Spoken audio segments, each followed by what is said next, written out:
Mano, já pensou acordar e não lembrar da tua senha da Steam? Oh, não. Esse é o caso do nosso menino Tsubasa e da família dele toda. Ichinose Kenotazai, ou The Ichinose Family Deadly Sins, ou Os Pecados da Família Ichi... Já deu pra entender o nome, né? É um mangá de mistério e drama escrito e desenhado por Taizan 5, Taizan 5. Eu não sei como é que eu deveria falar o nome desse cara. A obra é curtinha, só tem uns 48 capítulos. E nesse vídeo eu vou falar de 10 deles. Meu nome é Eri, mas pode me chamar de Eris. E bora pro vídeo. O primeiro capítulo começa com o nosso protagonista acordando numa cama de hospital. E do lado dele tem um monte de gente estranha fazendo um monte de pergunta pra ele. Que mais tarde ele descobre que essas pessoas na verdade são os parentes dele. E no mesmo instante ele percebe uma coisa. Ele não se lembra de nada. Nada. Nadinha. Nadica de nada. Nem sequer o próprio nome ele se lembra. E a família dele começa a dar risada. Ele fica ali sem entender nada. Então eles revelam de uma vez que eles também perderam a memória. Aparentemente eles estavam viajando de carro e sofreram um acidente. Que, por sinal, guarda bem essa informação, era o pai do Tsubasa que estava dirigindo. Cada membro da família começa a se apresentar, mas eu só vou comentar da Shiori, que é a irmã do Tsubasa, e do próprio Tsubasa, já que esse primeiro volume foca mais nesses dois. No jantar, o Tsubasa tem a ideia da família começar a imaginar experiências falsas, coisas que não aconteceram, viagens que nunca fizeram, esse tipo de coisa. Dessa forma, talvez, alguma memória real poderia voltar, né? Mas quando chega a vez da Shiori falar alguma coisa, ela só dá o foda-se e vai embora. O que deixa nosso menino Tsubasa encucado.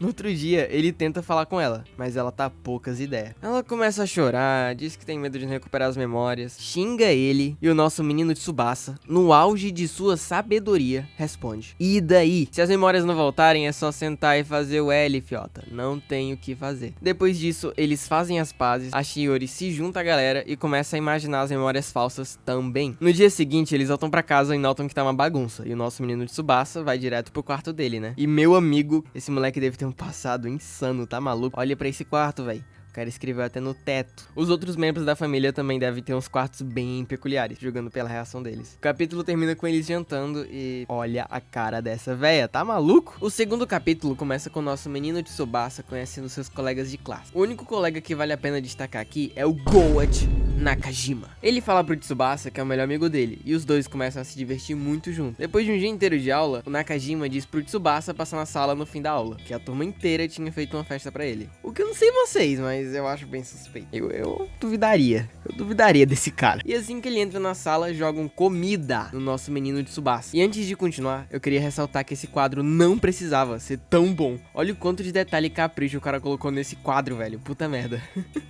Foi mal, acho que eu me empolguei um pouco. Bem, depois disso a gente vê que quem jogou foi ninguém mais, ninguém menos, ninguém mais que o Goat, que não é Goat, Nakajima, que dá uma humilhada no nosso menino Tsubasa, que termina o capítulo desolado. Isso se repete algumas vezes no capítulo 3, até que o Nakajima se arrepende, depois de ser humilhado pela sala toda, né? Nakajima, no auge da sua humildade, pede desculpas pro nosso menino Tsubasa, que tava pronto pra perdoar o molecote. Mas do nada, o cara ativa a raposa de 9 caudas e começa a meter o louco pra cima do Nakajima, fio. O cara coringou de vez. Depois que ele recobra a consciência, se é que ele perdeu, né? Porque o mangá não deixa claro o que aconteceu, não. A minha teoria é que por um breve momento a versão dele com memórias retornou. Pelo menos foi o que eu entendi, né? Pode não ter sido isso. Bem, agora com a cabeça no lugar, o nosso menino Tsubasa perdoa o Nakajima, que decepciona muito os outros colegas de classe, que literalmente assim, cagam pros dois. Eles só queriam ver o quebra-pau, agora que acabou, tanto faz também. Mas não pro nosso menino Tsubasa, que, novamente, no auge de sua sabedoria, decide jogar comida em todo mundo. Já que, né, eles também tinham jogado nele, nada mais justo. Isso faz com que ele e o Nakajima recebam uma punição da professora. A punição é que eles vão ter que ficar na frente da praça arrecadando dinheiro pra uma ONG. Pelo menos foi o que eu entendi. O mangá não explica muito bem o que eles estão fazendo, não. Mas então eles ficam arrecadando dinheiro na praça. E nesse meio tempo, eles viram verdadeiros manos. Mais que amigos. Eles viram friends.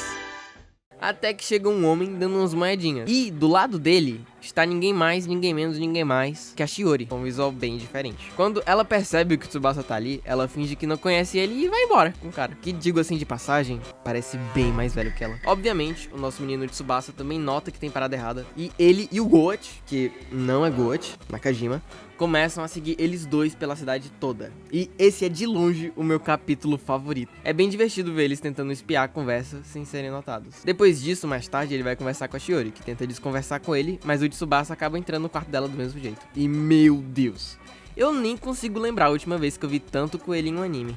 A gente descobre que antes de perder a memória, a Shiori era uma daquelas Pick Me Girl, não sei como é que fala. Enfim, pelo visto ela trocava mensagens com um cara bem mais velho que ela. Ela aparentemente não gosta dele, mas ela ainda sai com ele porque, segundo ela, isso pode ajudar a recuperar a memória dela. Não que seja um grande sacrifício ficar comendo McDonald's e ganhando um presente, né? Bem, de qualquer forma, o Tsubasa já entendeu que esse cara é Jack e precisa ser parado. E nossa, nesse quadro ele tá até parecendo um vilão de Jojo. E é aí então que o nosso menino Tsubasa vira o Amém, Amém, Amém Então o nosso menino Tsubasa confronta o Kaba, que na memória se faz de doido, se faz de maluco e diz que não sabia que ela era menor de idade.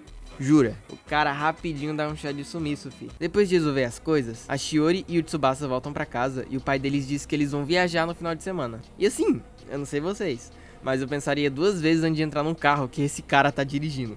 Eu, no mínimo, faria uma piada. Achei um absurdo ninguém ter feito nenhuma objeção desse cara dirigir. Sério. Bem, de qualquer forma, todo mundo entra no carro e ele sai em viagem. O Tsubasa começa a conversar com a Shiori, mas ele acaba caindo no sono.